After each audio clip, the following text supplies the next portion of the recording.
Have you ever felt lonely in a crowded room?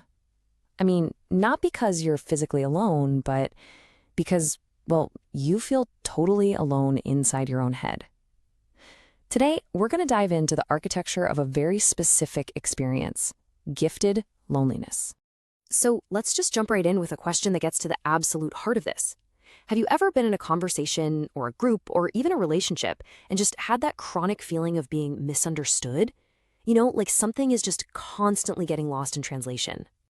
Yeah, it's that nagging feeling, right? That you're just operating on a totally different frequency. You're picking up on connections and nuances that other people seem to miss, but when you try to talk about them, it just doesn't land. If any of that is ringing a bell, then you are absolutely in the right place. All right, so first things first, let's actually put a name to this whole experience. We're kicking off with Section 1, the outsider experience, where we'll define this really unique kind of isolation. So here's the deal. This is the core definition.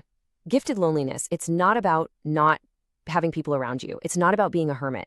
It is a state of emotional and intellectual isolation that comes from a deep, fundamental lack of intellectual peers. People who can actually meet you at your level of thought. Okay, so what's really going on here? What causes this feeling? To get that, we've got to look at the why behind it all. In this next section, we're going to explore the unique cognitive blueprint that really sets the stage for this entire experience. So when you look at the blueprint, it really comes down to a few core things. First, there's a super high sensitivity to nuance, seeing all the shades of gray when everyone else is seeing black and white.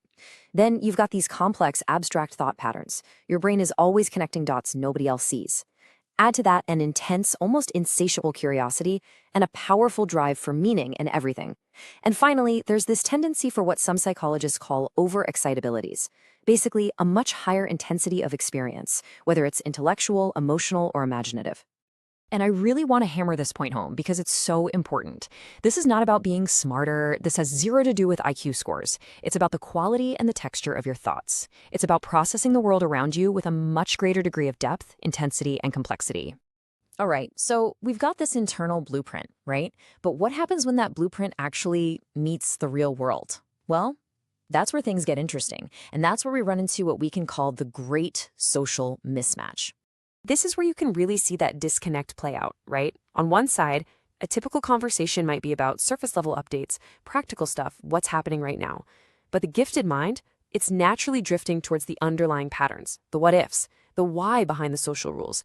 In all these abstract connections, it's literally like two people trying to tune in to completely different radio stations at the exact same time. And the fallout from this, the direct result is that conversations just end up feeling, well, pretty unfulfilling. You walk away from a party or a chat feeling like you never really got past the hello, and it creates this persistent nagging sense that you're just not quite connecting. So, how do all these pieces fit together? What's the final architecture look like? In our final section, we're going to put it all together. Because once you see the whole picture, you realize something huge. This is a feature of how you're wired, not some kind of flaw. When you lay it all out, it's a pretty simple, logical progression.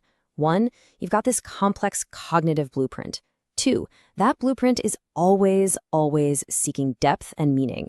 But 3, and here's the catch, most social interactions just don't operate on that level. So 4, the result isn't you. The result is this profound sense of isolation. And this quote, man, it just nails it. It is a loneliness born not from a lack of people, but from a lack of genuine understanding. It's not about being alone. It's about being profoundly misunderstood. Seriously, if there is one thing I want you to walk away with today, it's this. That feeling of loneliness, it isn't a sign that you're somehow broken or that you're failing at being social. It is the natural, completely predictable consequence of having a unique mental architecture in a world that, a lot of the time, just prefers simplicity. So I'll just leave you with this to think about. Now that you understand the blueprint of your own mind a little better, how does that change the way you see the building? The structure of your own life, your relationships, and your place in all of it?